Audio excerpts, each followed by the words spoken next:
क्या आपको नहीं लगता भारत सहित दुनिया के तमाम देशों के प्रभावशाली लोगों के जीवन में ऐसी क्या परिस्थितियां रही जिसने उनके जीवन को मोड़ कर रख दिया?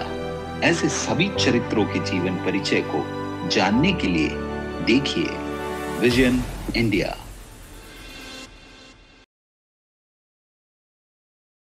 भीष्म पितामह महाभारत के पात्रों में अपना एक विशिष्ट स्थान रखते हैं। पितामह भीष्म वे एक आदर्श पितृभक्त, आदर्श सत्य प्रतिज्ञ, आदर्श वीर, धर्म के महान ज्ञाता, परमात्मा के तत्व को जानने वाले एवं महान भगवत भक्त थे। भीष्म पितामह महाराज शांतनु के पुत्र थे और मां गंगा नदी की कोख से उत्पन्न हुए थे। इनके बचपन का नाम देवव्रत था। इक्ष्वाकु वंश में महाभिषक नाम के एक वीर प्रतापी राजा थे। उन्होंने अपने पुण्य कर्मों के फलस्वरूप ब्रह्मलोक में उत्तम गति प्राप्त की थी। एक दिन ब्रह्मलोक में ब्रह्मा जी की सभा में ऋषि, महर्षि, साधु, संत, देवता, उपदेवता आदि अपने अपने स्थान पर विराजित थे। वहां इस बात पर विचार चल रहा था कि जगत में अधिकाधिक शांति और सुख का विस्तार किस प्रकार किया जाए। सबके मन में यही बात आ रही थी कि इस ब्रह्मलोक से कुछ अधिकारी पुरुष पृथ्वी पर भेजे जाएं, जो वहां अवतीर्ण होकर सबका हित करें। उसी समय गंगा नदी की अधिष्ठात्री देवी श्री गंगा जी वहां पधारी। सबने उनका स्वागत किया। संयोगवश हवा के एक हल्के झोंके से उनकी साड़ी का एक पल्ला उड़ गया। तत्काल समस्त सभासदों की दृष्टि नीची हो गई, किंतु महात्मा महाभिषक की आंखें नीची नहीं हुई। वे बिना झिझक और हिचकिचाहट के गंगा की ओर देखते रहे। यह देख ब्रह्मा जी ने महाभिषक से कहा, तुमने यहाँ के नियम का उल्लंघन किया है, इसलिए अब तुम कुछ दिनों के लिए मृत्युलोक में चले जाओ। यहाँ की मर्यादा के उल्लंघन का दंड तुम्हें वहां मिल जाएगा। यहाँ तुम्हें गंगा जी सुंदर, मधुर और आकर्षक प्रतीत हुई। मृत्युलोक में तुम अनुभव करोगे कि जिस गंगा की ओर मैं खिंच गया था, उनका हृदय कितना निष्ठुर है। तुम देखोगे कि वे तुम्हारा कितना अप्रिय करती हैं। यदि आपने अभी तक हमारा चैनल विजन इंडिया सब्सक्राइब नहीं किया है तो सब्सक्राइब कर लें और साथ ही बेल आइकॉन को अवश्य दबाएं ताकि आने वाले वीडियो का नोटिफिकेशन आपको सबसे पहले मिल सके। उस समय पृथ्वी पर महाप्रतापी महाराजा प्रतीप का साम्राज्य था। वे पवित्र, प्रतिष्ठित और सच्चे प्रजापालक थे। महाभिषक ने उन्हीं का पुत्र होना अच्छा समझा और वे ब्रह्मा जी की अनुमति से महाराज प्रतीप के पुत्र के रूप में पैदा हुए तथा उनका नाम शांतनु रखा गया। बालक शांतनु परोपकारी, कर्तव्यपरायण और तीक्ष्ण बुद्धि के थे। महाराज प्रतीप ने उनकी शिक्षा दीक्षा का यथेष्ट प्रबंध किया। थोड़े ही दिनों में वे धनुर्विद्या आदि समस्त विद्याओं में निपुण हो गए। उनमें एक अद्भुत विशेषता यह थी कि वे जिस वृद्ध या रोगी पुरुष के सिर पर हाथ रख देते, वह भला चंगा और हृष्ट-पुष्ट हो जाता था। अपनी इसी विशेषता के कारण वे संसार में शांतनु अर्थात शांति प्रदाता के नाम से प्रसिद्ध हुए। जब शांतनु का जन्म हुआ तब उनके पिता महाराज प्रतीप वृद्ध हो चुके थे। एक दिन उन्होंने शांतनु को अपने पास बुलाकर कहा, बेटा, अब तुम सब प्रकार से योग्य हो गए हो। मैं बूढ़ा हो गया हूं। अब मैं वानप्रस्थ आश्रम में रहकर तपस्या करूंगा और तुम यहां रहकर राजपाट संभालना। मैं तुम्हें एक बात और बताता हूं कि एक सुंदर युवती तुमसे विवाह करना चाहती है। जब वह तुम्हें एकांत में मिले तो तुम उससे विवाह कर लेना और उसकी इच्छा को पूर्ण करना। बस मेरी यही तुम्हें अंतिम आज्ञा है। इसके बाद वृद्ध महाराज प्रतीप ने संपूर्ण प्रजा को एकत्र करके शांतनु का राज्याभिषेक किया और तपस्या करने वन में चले गए। अब तक गंगा जी भी ब्रह्मलोक से पृथ्वी पर लौट आई थीं। एक दिन उन्होंने 8 वसुओं को स्वर्ग से नीचे उतरते हुए देखा। उन्होंने वसुओं से पूछा, वसुओं, स्वर्ग में कुशल तो है ना? तुम सब एक साथ पृथ्वी पर क्यों आए हो? वसुओं ने कहा, माता, हमें श्राप मिला है कि हम सब मृत्युलोक में जाकर पैदा हों। हमसे यह अपराध हुआ था कि हम गुप्त रूप से संध्या वंदन करते महर्षि वशिष्ठ को पहचान न पाए और उन्हें बिना प्रणाम किए ही आगे बढ़ गए। यह देख महर्षि वशिष्ठ ने हमें मनुष्य योनि में उत्पन्न होने का श्राप दे दिया। हमारी इच्छा है कि आप हमें अपने गर्भ में धारण करें। गंगा जी ने वसुओं की बात मान ली और पूछा, तुम अपना पिता किसे बनाना चाहते हो? वसुओं ने एक स्वर में कहा, हम महाराज शांतनु के द्वारा जन्म ग्रहण करना चाहते हैं। माता, आपसे एक बात और कहनी है कि इस मनुष्य योनि में अधिक दिन तक हम नहीं रहना चाहते, इसलिए पैदा होते ही आप हम सबको अपने जल में डाल देना। इससे शीघ्र ही हमारा उद्धार हो जाएगा। गंगा बोली, मुझे तुम्हारी बात स्वीकार है, किंतु महाराज शांतनु के कम से कम एक पुत्र को तो जीवित रहना ही चाहिए। इस पर वसुओं ने कहा, हम लोग अपने अपने तेज का 8वां अंश दे देंगे और हमारा सबसे छोटा भाई धुनाम का वसु कुछ दिनों तक पृथ्वी पर रह जाएगा। वह बड़ा प्रतापी होगा, किंतु उसका वंश नहीं चलेगा। गंगा जी ने उनकी बात मान ली और वसु यथेष्ट स्थान को चले गए। एक दिन महाराज शांतनु सैर करते गंगा के तट पर पहुंचे। उन्होंने देखा कि लक्ष्मी के समान कांति वाली एक सुंदर स्त्री वहां विचरण कर रही है। शांतनु ने उससे पूछा, देवी, तुम कौन हो? क्या तुम वही दिव्य स्त्री हो जिसका संकेत मेरे पिता ने मुझे दिया था? गंगा बोली, हाँ, मैं वही हूं। मैं आपकी इच्छा पूर्ण करूंगी और आपकी आज्ञा का पालन करूंगी, किंतु आपको मुझसे एक प्रतिज्ञा करनी पड़ेगी कि मैं आपके साथ प्रिय अथवा अप्रिय जिस भी प्रकार का व्यवहार करूं, आप मुझे मना नहीं करेंगे और न ही मुझसे आप कोई कठोर वचन कहेंगे। जब तक आप इस प्रतिज्ञा का पालन करते रहेंगे, तभी तक मैं आपके पास रहूंगी। जिस दिन आप इसका उल्लंघन करेंगे, मुझे किसी कार्य से रोकेंगे अथवा निष्ठुर वाणी कहेंगे, उसी समय मैं आपको छोड़कर चली जाऊंगी। राजा शांतनु ने गंगा की बात मान ली और गंगा को प्रसन्नतापूर्वक अपने रथ पर बिठाकर अपनी राजधानी ले आए। दोनों राजमहल में सुख के साथ रहने लगे। धीरे धीरे दिन बीतने लगे। एक एक करके महाराज शांतनु के 7 पुत्र पैदा हुए। गंगा एक एक करके उन्हें जल में प्रवाहित करती गईं। राजा शांतनु को गंगा का यह कार्य अत्यंत अप्रिय लगा, किंतु प्रतिज्ञाबद्ध होने के कारण वे कुछ कह नहीं सके। उन्हें डर था कि मेरी पत्नी गंगा मुझे छोड़कर न चली जाए। जब गंगा की कोख से 8वें बालक ने जन्म लिया और गंगा उसे भी नदी तट की ओर प्रवाहित करने के लिए ले जाने लगी, तो राजा शांतनु अपने आप को संभाल न सके। अपने पुत्र की प्राण रक्षा के लिए वे गंगा से पूछने लगे, तुम कैसी मां हो जो अपने ही कोख से जाए बच्चों की इस तरह हत्या कर देती हो? अपने ही बच्चों की इस प्रकार हत्या करते समय क्या तुम्हारा हृदय फट नहीं जाता?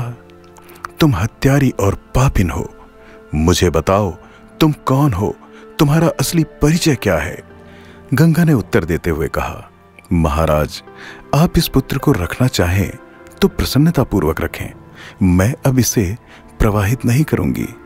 इस पुत्र के कारण आप श्रेष्ठ पिता कहलाएंगे, किंतु अब मैं आपके पास नहीं रह सकूंगी। अब मेरे रहने की अवधि पूर्ण हो गई है। मेरे पिता राजर्षि जहनु हैं। मेरा नाम गंगा है। बड़े बड़े महर्षि मेरी सेवा करते हैं। देवताओं का कार्य सिद्ध करने के लिए मैं इतने दिनों तक आपके पास रही। जो 8 बालक मेरी कोख से जन्मे थे, वे वसुदेवता थे। उनकी प्रार्थना से ही मैं उन्हें जल में प्रवाहित कराती थी, ताकि वे मनुष्य योनि से शीघ्र ही मुक्त हो जाएं। वसुओं से मैंने एक पुत्र जीवित रहने की प्रतिज्ञा करा ली थी। अब आपका यह 8वां पुत्र जीवित रहेगा। मैं अभी तो इसे अपने साथ ले जा रही हूं। वहां यह शिक्षा दीक्षा ग्रहण करेगा और सयाना होने पर आपके पास चला आएगा। इतना कहकर धुनाम के वसु शांतनु महाराज के पुत्र को अपने साथ लेकर गंगा देवी महाराज के महल से चली गईं। यही बालक आगे चलकर देवव्रत और भीष्म पितामह के नाम से जगत में प्रसिद्ध हुआ।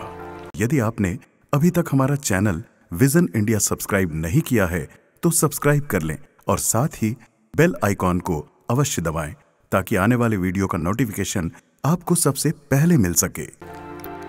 दिन पर दिन समय बीतने लगा। एक दिन राजर्षि शांतनु टहलते टहलते गंगा तट पर पहुंचे। उन्हें यह देखकर आश्चर्य हुआ कि गंगा का जल बहुत ही घट गया है। गंगा की बड़ी धारा देखने के लिए वे उस ओर बढ़ने लगे जिस ओर से जल बहकर आ रहा था। कुछ दूर जाने पर उन्होंने देखा कि एक स्वस्थ, तेजस्वी और सुंदर डील डॉल वाला बालक अपने बाणों से गंगा की धारा को रोककर दिव्य अस्त्रों का प्रयोग कर रहा है। कुछ ही क्षणों में वो बालक अदृश्य हो गया। महाराज शांतनु ने गंगा को संबोधित करके कहा, देवी, अभी जो बालक यहां पर था वह कौन था? वो किसका पुत्र था? मैं उसे फिर से देखना चाहता हूं। राजा की प्रार्थना सुनकर गंगा नदी की अधिष्ठात्री देवी वस्त्राभूषणों से सुसज्जित होकर बालक देवव्रत का दाहिना हाथ पकड़कर स्त्री वेश में राजा के समक्ष आई। उन्होंने बतलाया, मेरे गर्भ से उत्पन्न होने वाला 8वां बालक यही है देवव्रत। इसने संपूर्ण विद्याओं का अध्ययन कर लिया है। युद्ध में कोई भी वीर इसका सामना नहीं कर सकता। महर्षि वशिष्ठ से इसने सारे वेद वेदांगों का अध्ययन किया है।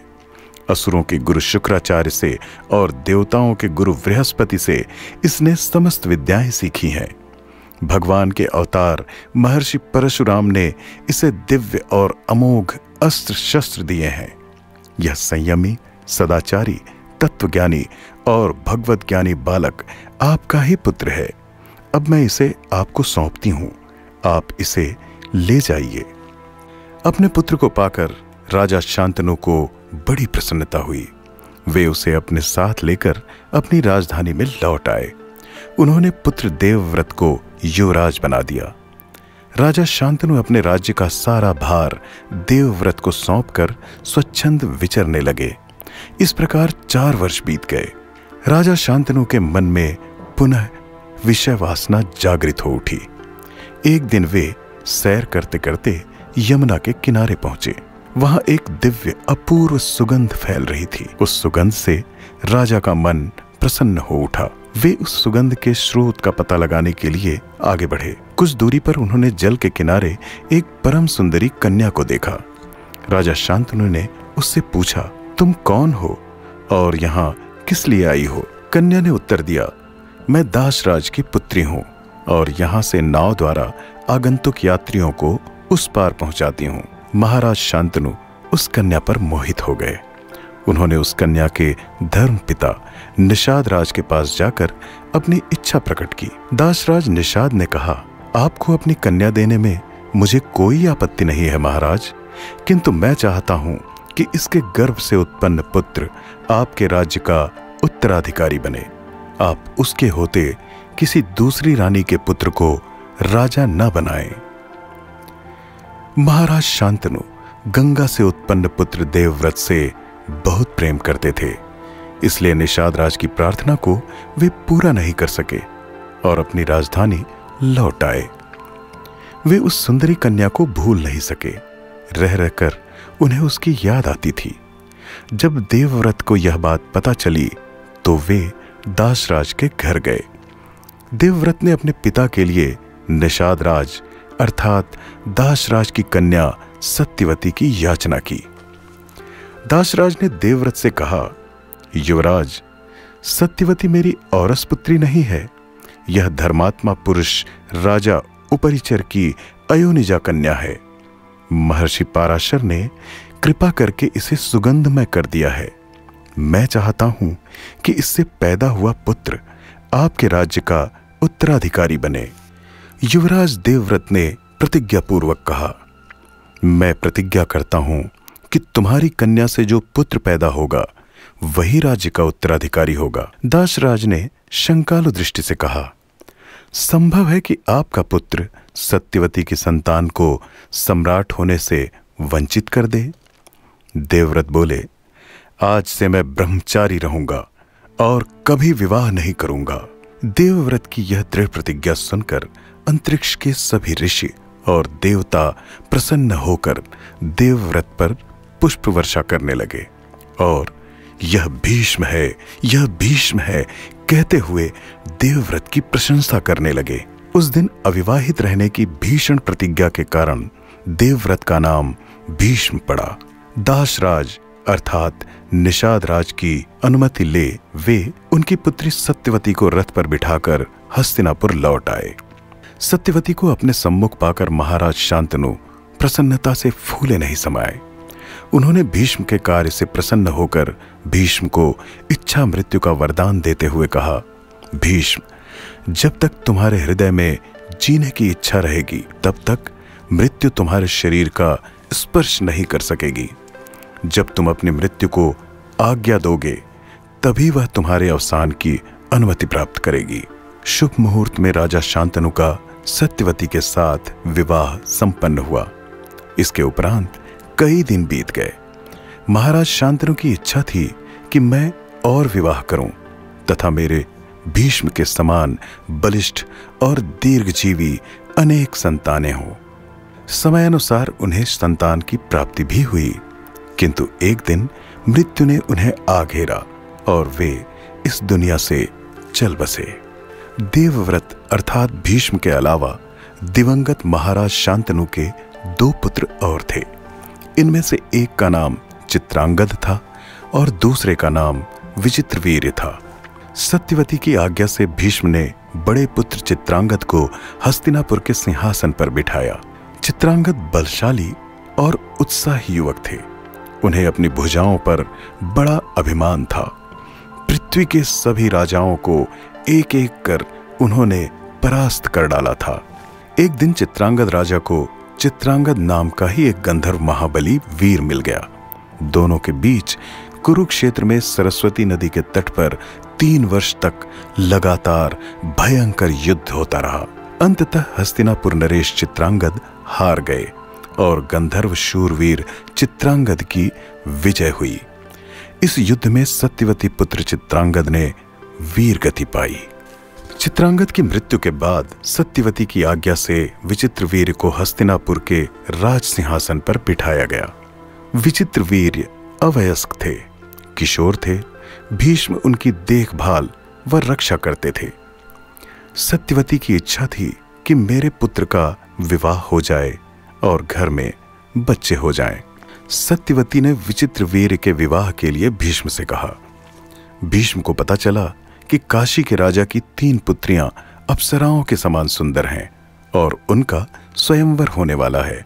भीष्म काशी के लिए रवाना हो गए। स्वयंवर स्थल पर अनेक देशों के राजा काशीराज की पुत्रियों से विवाह की इच्छा से आए थे। वे भीष्म को देखकर आपस में कहने लगे कि इन्होंने तो आजीवन अविवाहित रहने की प्रतिज्ञा की थी। क्या इनका मन अब बदल गया है जो राजकन्याओं से विवाह करने के लिए ये यहां चले आए हैं? ऐसा कहकर सभी राजा भीष्म की हंसी उड़ाने लगे। तब भीष्म को क्रोध आ गया। उन्होंने बलपूर्वक काशीराज की 3 पुत्रियों को अपने रथ पर बिठा लिया और राजाओं को ललकारते हुए बोले, जिसे अपनी वीरता का अभिमान है और इन कन्याओं को प्राप्त करना चाहता है वह मेरे सामने आ जाए।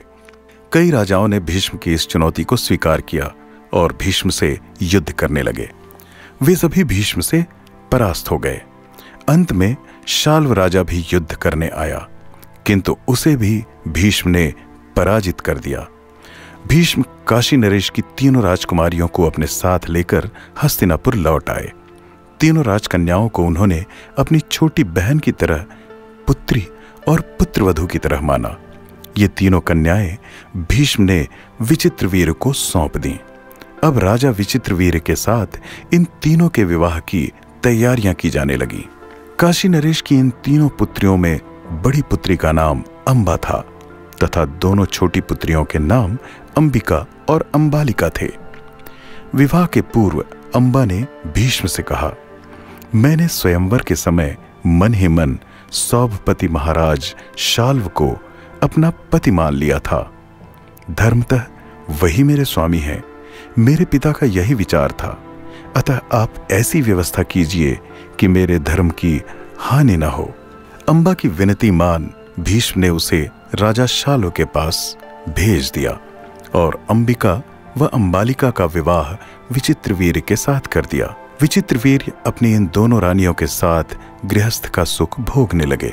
इधर अंबा जब शाल्व के राजमहल में पहुंची तो शाल्व ने उससे कहा, सुंदरी, तुम पहले दूसरे के घर पर रह चुकी हो, इसलिए मैं तुम्हारे साथ विवाह नहीं कर सकता। राजा शाल्व ने आगे कहा, भीष्म ने हाथ पकड़कर तुम्हें रथ पर बैठाया था। उन्होंने तुम्हें युद्ध में जीत लिया था और तुमने उनका तत्काल विरोध भी नहीं किया था, इसलिए मेरे जैसा धर्मात्मा तुम्हें अपनी पत्नी नहीं स्वीकार कर सकता। अंबा के मन में अब यह बात बैठ गई कि सारा दोष भीष्म का है। यदि आपने अभी तक हमारा चैनल विजन इंडिया सब्सक्राइब नहीं किया है तो सब्सक्राइब कर लें और साथ ही बेल आइकॉन को अवश्य दबाएं ताकि आने वाले वीडियो का नोटिफिकेशन आपको सबसे पहले मिल सके। भीष्म से बदला लेने की इच्छा लेकर वह ऋषियों के आश्रम में गई और वहां प्रतिज्ञा कर ली कि मैं आजन्म ब्रह्मचारिणी रहकर कठिन तप करूंगी। एक दिन होत्रवान ऋषि अंबा के पास आए। वे रिश्ते में अंबा के नाना लगते थे। उन्होंने अंबा को सलाह दी, तुम भृगुवंशी परशुराम की शरण लो, वे अवश्य ही तुम्हारा दुख दूर करेंगे। तभी परशुराम के शिष्य अकृण व्रत वहां आ गए। उन्होंने बताया कि कल परशुराम महाराज यहाँ पधार रहे हैं। अगले दिन जब परशुराम वहां आए तो अंबा ने उनसे प्रार्थना की, आप भीष्म को दंड दीजिए। परशुराम ने अंबा को आश्वासन दिया, मैं भीष्म के पास जाकर उन्हें समझाऊंगा। परशुराम ने हस्तिनापुर जाकर भीष्म को समझाना चाहा और कहा, भीष्म, तुम्हारे कारण अंबा का जीवन आज संकट में है। तुम इसका हाथ पकड़कर हस्तिनापुर लाए थे, अतः तुम इसे स्वीकार करो। भीष्म ने तो जीवन भर अविवाहित रहने की प्रतिज्ञा कर ली थी। वे भला अंबा से कैसे विवाह कर सकते थे? भीष्म ने इस विवाह से स्पष्ट मना कर दिया। तब परशुराम उनसे युद्ध करने के लिए तैयार हो गए। दोनों आपस में युद्ध करने कुरुक्षेत्र जा पहुंचे। मां गंगा ने प्रकट होकर पुत्र भीष्म को युद्ध न करने के लिए समझाया, किंतु परशुराम युद्ध किए बिना मानने वाले नहीं थे। अतः दोनों के बीच भीषण युद्ध हुआ। 23 दिनों तक यह युद्ध चलता रहा। भीष्म के प्रार्थना करने पर 8 वसुओं ने स्वप्न काल ब्राह्मण वेश में उन्हें दर्शन देकर कहा, तुम्हें पहले जन्म में प्रस्वाप अस्त्र का ज्ञान था, तुम उसका स्मरण करो तो वह अस्त्र तुम्हारे पास आ जाएगा। उसके प्रयोग से परशुराम युद्ध भूमि में सो जाएंगे और तुम्हारी विजय हो जाएगी। युद्ध में जब भीष्म ने प्रस्वाप अस्त्र का प्रयोग परशुराम पर करना चाहा तो नारद सहित देवताओं ने उस अस्त्र का प्रयोग करने से भीष्म को रोक दिया। परशुराम के मुंह से तभी ये शब्द निकले, भीष्म ने मुझे जीत लिया। इसी के साथ दोनों के बीच युद्ध रुक गया। परशुराम जी को अपने प्रयास में असफल होता देख अंबा ने प्रण किया, अब मैं कठिन तपस्या करके वह शक्ति प्राप्त करूंगी जिससे मैं भीष्म को मार सकूं। अपनी दोनों रानियों के साथ राज सुख भोगते भोगते राजा विचित्रवीर्य को क्षय रोग हो गया। उनके रोग का बहुत इलाज किया गया, किंतु वे स्वस्थ नहीं हो सके और अंततः एक दिन मृत्यु को प्राप्त हो गए। इसके उपरांत कुछ दिन बीते। सत्यवती के अब तक एक भी पौत्र पैदा नहीं हुआ था और उसके दोनों पुत्रों की भी मृत्यु हो चुकी थी। राजमहल में उनकी अंबिका और अंबालिका 2 विधवा पुत्र वधुएं थीं। राज्य का उत्तराधिकारी प्राप्त करने के लिए एक दिन माता सत्यवती भीष्म के पास आईं और उनसे कहने लगी, बेटा, तुम पुत्र उत्पन्न करो ताकि इस राज्य को उत्तराधिकारी मिल सके। भीष्म अपनी आजीवन अविवाहित रहने की प्रतिज्ञा से बंधे हुए थे। उन्होंने राजमाता सत्यवती से कहा, माता, आप किसी धर्मात्मा तपस्वी ब्राह्मण की शरण लीजिए। उनकी कृपा से मेरे पिता के वंश की रक्षा हो जाएगी। सत्यवती को तब अपने पुत्र व्यास का स्मरण हो आया। व्यास देव जी उनके ही पुत्र थे। महर्षि पाराशर उनके पिता और सत्यवती माता थीं। एक दिन महर्षि पाराशर सत्यवती की नाव में बैठकर यमुना पार जाने लगे। उनकी दृष्टि से सत्यवती को गर्व हो गया, जिससे व्यास पैदा हुए थे। जैसे ही सत्यवती ने अपने पुत्र व्यास का स्मरण किया, व्यास ब्रह्म सूत्रों की रचना छोड़कर वहां आ गए। राजमाता सत्यवती ने उनसे आग्रह किया कि तुम लुप्त होते हुए भरत वंश की रक्षा करो पुत्र। व्यास जी सब समझ गए। वे कहने लगे, यदि तुम्हारी बहुएं मेरी बूढ़ी और विकृत देह को देखकर घृणा न करें, मेरे शरीर से निकलती हुई गंध को सह लें, मेरे रूप को देखकर भयभीत न हो, तो उन्हें गर्व रह जाएगा। उनसे कहिए कि वे निर्वसना होकर मेरी आंखों के सामने से निकल जाएं। बस वे मेरी दृष्टि से ही गर्भवती हो जाएंगी। सत्यवती ने पहले अंबिका को समझाकर व्यास के पास भेजा। वह वस्त्र रहित होकर संकोच पूर्वक अपनी आंखें बंद करके व्यास जी के सामने गईं। इसलिए उसके धृतराष्ट्र नामक नेत्रहीन पुत्र उत्पन्न हुआ। अब सत्यवती ने अपनी दूसरी बहू अंबालिका को व्यास जी के पास भेजा। भारी डर के मारे पीली होकर व्यास जी के सामने से निर्वस्त्र गुजरी अंबालिका। इसीलिए उसके पांडुवर्ण के पांडु नामक पुत्र हुआ। इन दोनों नवजात शिशुओं को देखकर सत्यवती प्रसन्न होने के स्थान पर दुखी हो गईं। कुछ समय पश्चात सत्यवती ने पुनः अपने पुत्र व्यासदेव का स्मरण किया और उन्हें अपने पास बुलाया और पुत्रवधू अंबिका को फिर से व्यास के पास जाने के लिए मना लिया। किंतु अंबिका ने स्वयं जाने के स्थान पर अपनी एक सुंदर दासी को व्यास जी के पास भेज दिया। व्यासदेव उस दासी के आचरण से प्रसन्न हुए। उन्होंने उस दासी को वर दिया, आज से तुम दास भाव से छूट जाओगी और तुम्हारा बालक संसार में परम धार्मिक और अत्यंत बुद्धिमान होगा। इतना कहकर व्यासदेव ने अपनी माता को प्रणाम किया और राजमहल से चले गए। दासी के गर्भ से धर्मात्मा विदुर जी का जन्म हुआ। जब बालक धृतराष्ट्र बड़े हुए तो उनका विवाह गांधारी से हुआ। पांडु का विवाह मद्रराज की कन्या शल्य की बहन माद्री से तथा श्री कृष्ण की बुआ कुंती से हुआ। सर्वगुण संपन्न दासी कन्या का विवाह विदुर जी के साथ हुआ। समय बीतने पर धृतराष्ट्र के दुर्योधन और दुशासन आदि 100 पुत्र हुए। पांडु के कोई संतान उत्पन्न नहीं हुई। उन्हें शिकार करने में आनंद आता था। एक दिन उन्होंने मृग रूपधारी ऋषि पर बाण चला दिया। ऋषि ने प्राण त्यागते समय उन्हें श्राप दे दिया कि यदि तुम संतानोत्पत्ति के लिए स्त्री के समीप जाओगे तो तुम्हारा प्राणांत हो जाएगा। उस दिन से पांडु महाराज संयम पूर्वक रहने लगे और माद्री व कुंती उनकी सेवा करने लगी। कुंती को दुर्वासा ऋषि के बताए हुए मंत्र के प्रभाव से देवताओं के आह्वान की शक्ति प्राप्त थी। उस मंत्र से वे किसी भी देवता को अपने पास बुला सकती थीं। उन्होंने मंत्र की परीक्षा के लिए सर्वप्रथम सूर्य को बुलाया, जिससे कर्ण उत्पन्न हुए। इसके उपरांत कुंती ने अपने पति की अनुमति लेकर क्रमशः धर्म, वायु और इंद्र देवता का आह्वान किया, जिनकी कृपा से युधिष्ठिर, भीम और अर्जुन 3 पुत्र उत्पन्न हुए। अश्विनी कुमारों का आह्वान करके उन्होंने माद्री के भी नकुल व सहदेव नामक 2 पुत्र उत्पन्न कराए। कुछ दिनों पश्चात महाराज पांडु की मृत्यु हो गई। समय बीतने पर धृतराष्ट्र और पांडु के पुत्र बड़े हुए। दुर्योधन और दुशासन आदि धृतराष्ट्र पुत्र पांडु पुत्रों से ईर्ष्या रखते थे। उन्हें युधिष्ठिर, भीम, अर्जुन, नकुल और सहदेव फूटी आंखों नहीं सुहाते थे।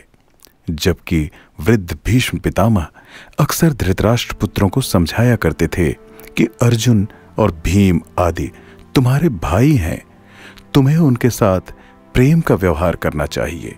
दुर्योधन और दुशासन हस्तिनापुर का सारा राज्य स्वयं ही प्राप्त करना चाहते थे। वे अपने राज्य में से 1 इंच भूमि भी पांडवों अर्थात पांडुपुत्रों को देना नहीं चाहते थे। आगे चलकर महाभारत का युद्ध हुआ और इस युद्ध में भीष्म पितामह ने दुर्योधन की सेना के साथ पांडवों से युद्ध किया। पांडव जानते थे कि जब तक भीष्म पितामह को नहीं हराया जाएगा तब तक महाभारत का युद्ध जीतना असंभव है। युद्ध के दौरान एक दिन धर्मराज युधिष्ठिर ने भीष्म पितामह से पूछा, आपको इंद्र सहित सब देवता और दैत्यगण भी इकट्ठा होकर जीत नहीं सकते। अब आप ही बताएं कि हम आपको कैसे जीतें। भीष्म पितामह ने बताया, मेरा यह नियम है कि शस्त्र का त्याग किए हुए, कवचहीन गिरे हुए, ध्वजाहीन भागते हुए, डरे हुए, शरणागत, स्त्री, स्त्रियों के नाम रखने वाले, विकलांग, अपने पिता के एकमात्र पुत्र, संतानहीन और नपुंसक से मैं युद्ध नहीं करता। द्रुपद पुत्र शिखंडी पर शस्त्र प्रहार न करने की मैं पहले ही प्रतिज्ञा कर चुका हूं। कारण यह है कि वह पिछले जन्म में स्त्री रह चुका है। यदि महारथी अर्जुन शिखंडी की आड़ से मुझे तीक्ष्ण बाण मारें तो मुझे परास्त किया जा सकता है। मुझे केवल श्री कृष्ण या अर्जुन ही मार सकते हैं, वो भी शस्त्र परित्याग करने पर। इसके बाद शिखंडी को आगे करके अर्जुन ने उसकी आड़ से भीष्म पर एक साथ बहुत से बाण चलाए। भीष्म का सारा शरीर बाणों से छिद गया। वह महाभारत युद्ध का 10वां दिन था। उनके शरीर में अर्जुन ने इतने बाण मारे कि शरीर के नीचे बाणों की शैया बन गई। भीष्म के गिरते ही युद्ध बंद हो गया। उनके पास सभी वीर आकर इकट्ठे हो गए। भीष्म का सिर नीचे लटक रहा था। अर्जुन ने 3 बाण भीष्म पितामह के मस्तक में मारे। इससे भीष्म का सिर ऊपर उठ गया। तत्पश्चात अर्जुन ने भीष्म पितामह को प्रणाम करके कहा, पूजनीय पितामह, मैं आपकी क्या सेवा करूं? भीष्म बोले, बेटा, तुम्हारे बाणों की जलन से मेरा शरीर जल रहा है, मुंह सूख रहा है और मर्म स्थलों में व्यथा हो रही है। मुझे प्यास लग रही है, इसलिए तुम जल देकर मेरी प्यास बुझाओ। तुम्हारे सिवा मुझे और कोई जल पिलाने वाला नहीं दिखता। अर्जुन ने अपने धनुष पर प्रत्यंचा चढ़ाकर पितामह की प्रदक्षिणा की और पितामह की दाहिने बगल में पृथ्वी पर बाण मारा। पृथ्वी से निर्मल शीतल जल की धार निकली। वो जल पीकर महात्मा भीष्म ने अपनी प्यास बुझाई। जब भीष्म पितामह शरशैया पर थे तब उन्होंने युधिष्ठिर को धर्म का तत्व रहस्य समझाया। युधिष्ठिर ने पूछा, हे पितामह, पाप कहाँ रहता है और उसकी उत्पत्ति कैसे होती है? भीष्म पितामह ने बताया, लोभ से पाप की उत्पत्ति होती है। वह मनुष्य के मन में वास करता है। पाप, अधर्म, दुख और कपट की जड़ लोभ ही है। अर्जुन के तीक्ष्ण बाणों की शैया पर पड़े हुए भीष्म पितामह को 58 दिन बीत गए। युधिष्ठिर, सूर्यदेव उत्तरायण हो गए हैं। माघ महीने का यह शुक्ल पक्ष है। अब मुझे शरीर त्याग करना चाहिए। इतना कहने के उपरांत भीष्म ने अपने प्राण अर्थात श्वासों को ऊपर चढ़ाया। ज्यों ज्यों उनका प्राण ऊपर चढ़ता गया त्यों त्यों उनके शरीर से बाण निकलते गए और शरीर के घाव भरते गए। वहां पांडवों के साथ श्री कृष्ण भी उपस्थित थे। कुछ क्षण के उपरांत भीष्म पितामह भगवान श्री कृष्ण के साथ एकाकार हो गए। अब भीष्म पितामह की चिता तैयार की गई और उनके पार्थिव शरीर का दाह संस्कार किया गया। सब लोगों ने गंगा जल से भीष्म को जलांजलि दी। उस समय भागीरथी भगवती गंगा मां मूर्तिमान होकर जल से बाहर निकल आई और रोते हुए अपने पुत्र भीष्म का गुणगान कर विलाप करने लगी। श्री कृष्ण और वेद व्यास जी ने गंगा माता को समझाया। इससे उनका शोक कुछ कम हुआ। तब वे अपने लोक वापस चली गईं और सभी लोग वहां से हस्तिनापुर लौट आए। ऐसे सत्य प्रतिज्ञ, महान वीर और आदर्श पितृभक्त भीष्म पितामह के चरणों में शत शत प्रणाम है। ये वीडियो आपको कैसा लगा और आगे आप किस विषय अथवा चरित्र के बारे में वीडियो देखना चाहते हैं, कमेंट बॉक्स में अवश्य बताएं। और यदि आपने अभी तक हमारा चैनल विजन इंडिया सब्सक्राइब नहीं किया है तो सब्सक्राइब कर लें और साथ ही बेल आइकॉन को अवश्य दबाएं ताकि आने वाले वीडियो का नोटिफिकेशन आपको सबसे पहले मिल सके।